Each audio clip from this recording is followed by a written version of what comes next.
Good morning, everyone. Thank you so much for coming out.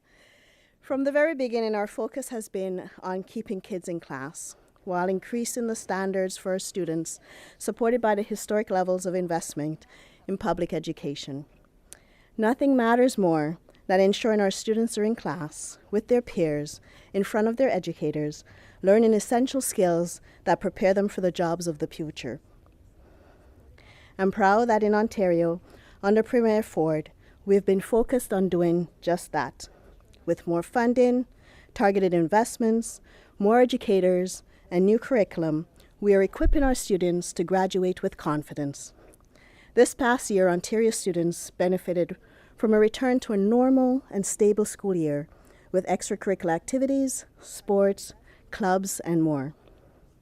We know how important it is, the stability for parents, students, and for educators to set them up on a strong path of learning recovery. Today, we have made progress on this front to keep our kids in class.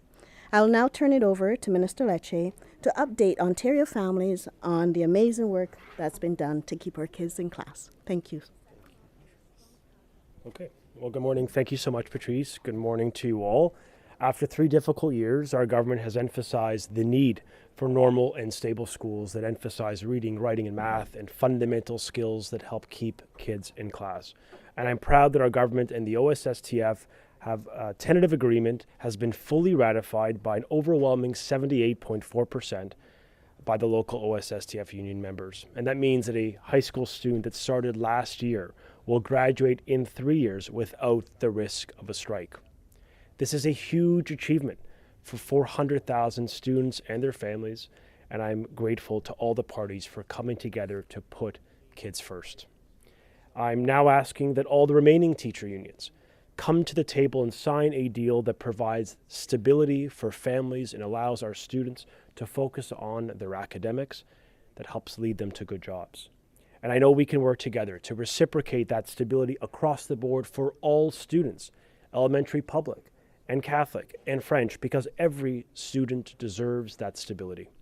Now, our plan this year includes a $700 million increase in public education, the hiring of nearly 2,000 additional educators, a $100 million investment to boost literacy and to help screen our youngest readers and learners, and a relentless focus with greater accountability on school boards to ensure we get back to basics to strengthen reading, writing, math, and STEM disciplines. Now, this morning, EQAO released their assessments for the 2022-23 school year, for the last year. And after years of difficulty and following a global pandemic, we are seeing stability and some incremental gains in reading, writing, and math scores that demonstrate our investments, the back to basics focus, and stability in schools is yielding some good results for kids. We know there's more work to do, but math achievement trends are trending upwards across all grade levels in both English and French, including between 2 to 5% increases in grade 6 and grade 9 de-streamed math. Literacy achievement is stable or increasing across grade levels, including a 6% improvement of the literacy success rate on the Ontario Secondary School Literacy Test when compared to 2018. When looking at other jurisdictions around the country and around the world, Ontario is strong and stable amidst fluctuating results found across this country and including peer jurisdictions in the US and the UK. EQAO results show stability and moderate gains, which stem directly from kids being in class without disruption with those targeted supports focused on lifting literacy and math competencies. And I want to thank everyone who's been supporting these kids, our educators most especially, and our families. We are all moving in the right direction in this province. So now is the time to keep these kids in school. And I will make the case that a normal and stable and enjoyable school year that goes back to basics is key to Ontario's long-term success. Every child deserves to be in front of their educators with their friends without interruption for the next 3 years with the full school experience, the clubs and sports that come with it. And so by doing this, we can ensure the emotional and the physical development of a child is better and stronger and, of course, improves their academics along the way. So to the other teacher unions, we ask you to get to the table to sign a deal that keeps these kids in class. There is no time for delay. Any questions? Minister, was your government perhaps a little easier on the unions with this because you need a win because of the Greenbelt scandal? Well, first off, we announced this tentative agreement many weeks ago. We've been negotiating. Well, we've been very clear from the beginning. We want to demonstrate a commitment to keeping kids in school. My priority as minister has been to sign deals. I signed one with CUPE. We signed 4, in fact, deals are ratified, and one more is in the midst of ratification. So I believe our commitment has been to keep kids in school. We've demonstrated that today, and I'm proud of that achievement. I think kids are better off for it, and my mission as minister is to provide stability for children, and that's what we've done. Is this a good win for your government, given the times that you're in? I think this is a big win for parents and for students who finally have predictability in their lives. For a high school student that started last September, that means their kid will graduate without any threat of interruption. And honestly, putting party interests aside, that is a good thing for kids. Every child deserves that stability. So I think the greatest beneficiary of this deal, of the union, the school board, and the government coming together, are kids. And I want to do the same for every child in every union, particularly to the Catholic and French and public elementary teacher unions. We need them to work with us, as OSSTF has done in this case, to endorse a deal and a frame that provides stability. And we now have one on the table that has been overwhelmingly ratified by nearly 8 in 10 members. The people of Ontario support this proposal. The membership of one of the largest unions supports this proposal. And so therefore, we would reasonably expect the other unions to work with us quickly, end the delay. Let's sign a deal that keeps these kids in school. Minister, OSSTF also says that this deal creates a pathway to receive remedies for wages lost under Bill 124. Could you explain what that means? So when the original tentative agreement was announced, this was part of the communications. What I can simply confirm is that there is been an agreement amongst the parties to remedy through 124 part of this proposal. You have to appreciate that we are before other education unions, teacher unions today and tomorrow and over the coming days. So I don't want to prejudice the discussions with them. I could just confirm that is the case. The government has been clear. We want to keep kids in school. We want to demonstrate reasonableness and, more importantly, provide some stability for parents. And I think this outcome achieves that. We keep negotiating for the next month. We negotiate hard. We're before OSSTF again tomorrow. We're going to keep working with them and any union in good faith to get these deals done.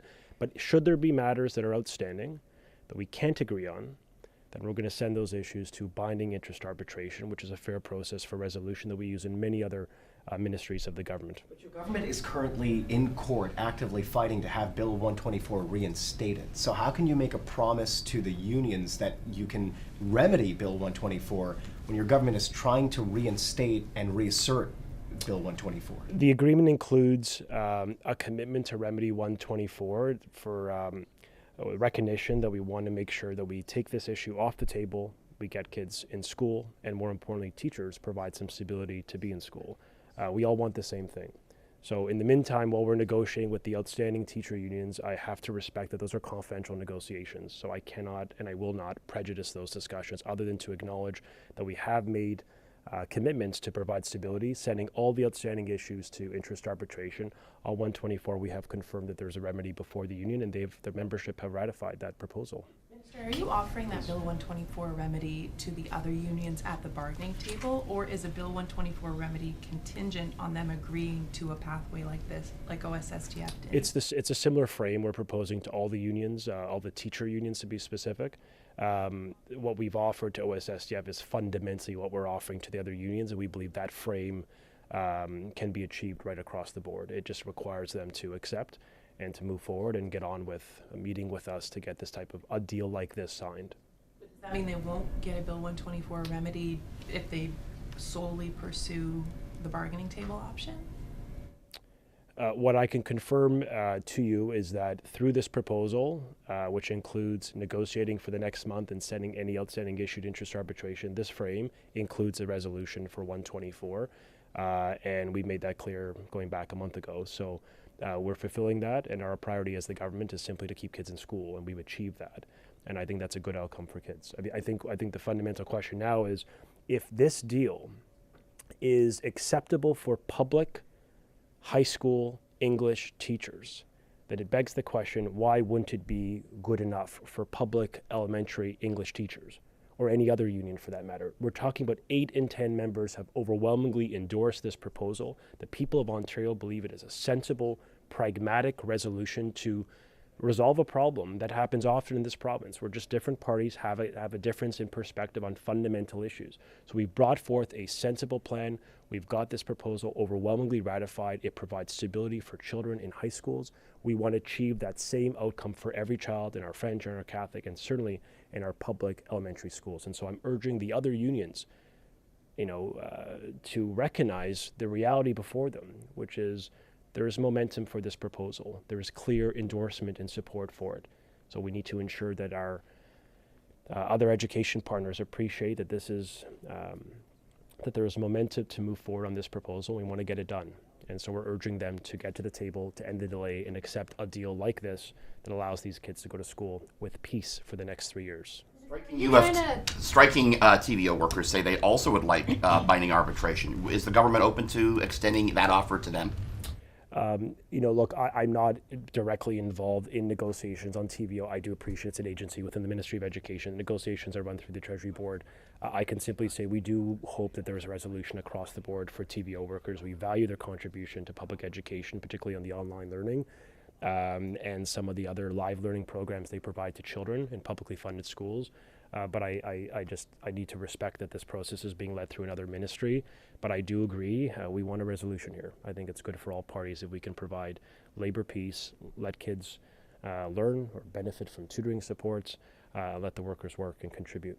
Another matter, the Premier said the other week that he feels school boards are, quote, indoctrinating students as regards gender identity. Without defaulting to your talking points, because I know you want all students to feel safe, but do you agree with the Premier on that as Education Minister? I think Ontario schools need to get back to basics. This is a fundamental issue in Ontario. Parents have been abundantly clear. They do not believe that is the overriding priority of school boards, so much so that I brought a bill before this House passed with bipartisan support with the Liberals, who agree with the premise that back to basics is the future when it comes to improving literacy, math, and fundamental skills. So I believe school boards need to refocus on academic achievement. And for the first time in Ontario history, I now have binding powers as minister to impose academic achievement as the priority on school boards so they get back to basics on reading, writing, and math.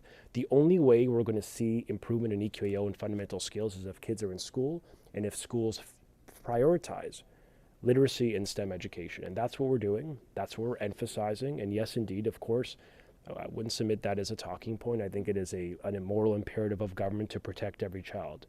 And we believe in that. We've been visible in support of all communities in our schools, and we will harness the good of that diversity. But we will, of course, always make the case for parents to have a role, to be aware, and to support their kids on their learning journey. Karen Littlewood, Back to the negotiations with the OSSDF binding interest arbitration deal. Are you trying to change the status quo? Are you going to pursue similar deals with the next round of bargaining and the round after that? Is this how you'd like things to go in the future in Ontario? If you're presuming I'll be the Minister of Education in the next 4 years, Allison, that will be a very daunting task for me. But I think what I'd say to you is, look, I mean, the government of the day, and we'll have to. That's a mandate that comes from the Premier and the Cabinet and of course Treasury Board. So I can't prejudice future governments. I could simply say this seems to be a sensible path in the current reality where we just had a global pandemic. We've had numerous, withdrawals of service and strikes over the past few years, and frankly over the last generation, the last 30 years. So I think this is a good proposal for today to help provide stability for children, to keep these kids in school, to give them a sense of hope and optimism that people are working together in their interest, even from different political parties and ideological, perspectives, that we actually can come together to put their interests first, and that is a very good thing in this province. So I can simply affirm that this makes a lot of sense today. Nearly 80% of members of OSSTF would agree with that premise. The people of Ontario agree, and now I'm urging the other unions to sort of see that light, come to the table, and sign a deal so we can keep kids in school. Just to follow up on that, the reason why I asked if you're trying to change the status quo is that seems to be one of the fears of the people who oppose this kind of deal, that sort of permanently neutering strikes as a way of getting what the education unions want would harm them in the long run. So is that what you're sort of trying to do? What I'm trying to do is keep kids in school. I'm trying to provide a path to stability for families, and we've achieved that today. And every child in Ontario is better off if we come together and put the interests of children ahead of our own personal interests. We've done that, and I'm grateful for the parties to provide some needed stability and peace for a child. As I noted, a high school student that started last September in grade 9 will graduate under this proposal that's now been fully ratified without the threat of a strike. That is music to the ears of every parent in this province who's just determined to give their kids a normal, stable, positive school experience. And we are doing that together with a back to basics emphasis that lifts the standards, increases the investments, hires 2,000 more teachers, and emphasizes reading, writing, and math and STEM education. So I do believe that this program makes a ton of sense. It is good for kids. Frankly, it's good for all the parties. And I look forward to getting deals across the board, and I'm urging the other unions to get to the table to sign a deal like this so that we can provide stability for their members, but most importantly for all children in Ontario. Pardon me.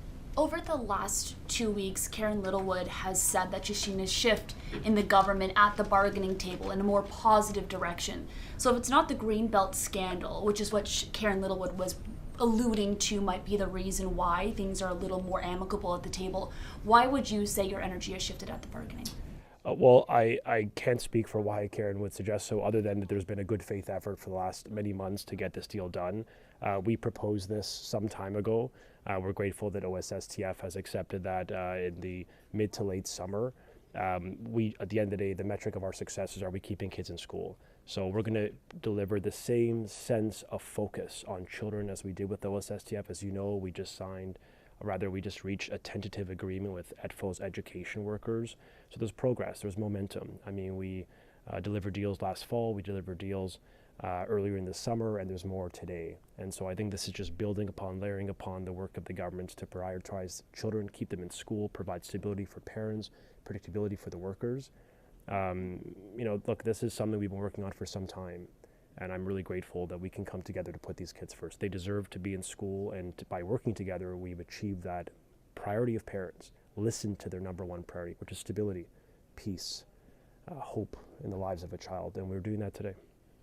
Some critics, when it comes to jumping straight to arbitration, are concerned about the implications of that, and other critics say that this is more of a sign that unions just don't trust the Ford government anymore, and that they need to go straight to arbitration. So what's your response to that, this idea that the Ford government can't be trusted and that's why arbitration is needed? The priority of the government is to keep children in school. We're going to keep negotiating hard in good faith with all the unions. We're before OSSTF tomorrow. A critical mass of the issues are been negotiated voluntarily and freely by the parties. But the outstanding issues where we may not agree, we now have a credible third-party independent interest arbitration system that will render a resolution but keep the kids in school. We do this for nurses and doctors and transit workers and so many sectors of the economy and ministries. So this is very normal, it's precedential. But what it allows for is free negotiation. So let's keep doing that. We're going to work very hard at the table to try to get as many of the issues off the table. And any outstanding items that may arise, be it, for example, in compensation, quite literally one of the bigger items that will perhaps have some disagreement, we now have an independent system to reach an agreement. My priority is keeping kids in school and back to basics in Ontario schools. And today we're achieving that. And I'm just very grateful that we can come forth with good news for Ontario families. That their kids are going to be in school for 3 uninterrupted years of learning. On EQAO, I know you're pleased that the results are generally up, but in the case of something like grade 6 math, it's up to 50%. What more are you going to do to raise those scores even higher? Yeah, this is a huge opportunity for the province to really continue to refocus on mathematic achievement. This year, we hired a new math lead in every single school board. There's now one person, senior official, with the singular responsibility to lift standards, training, and outcomes when it comes to performance on mathematics. We have increased funding. We're hiring literally doubling the amount of math coaches. These are another word for them. They're teachers. They're Ontario certified educators that are specialized in math. We're deploying them into schools across Ontario where there is need. We've updated the math curriculum. The former Liberals had a curriculum that was 13 years old that didn't include fundamental skills or mandate financial literacy, personal budgeting, coding, and fundamental knowledge that we think is useful in life, let alone in academics. So we've now have a new curriculum. We've doubled math coaches. We've instituted a math lead. I now have new powers as minister to impose binding academic achievement targets on school boards.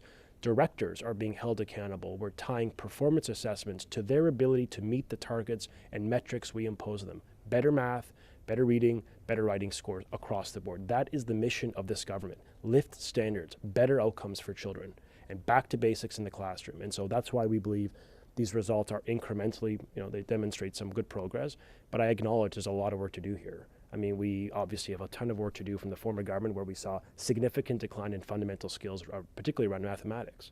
So we're starting to see some improvement, but I would argue we have to do a lot more, and we're going to be doing more.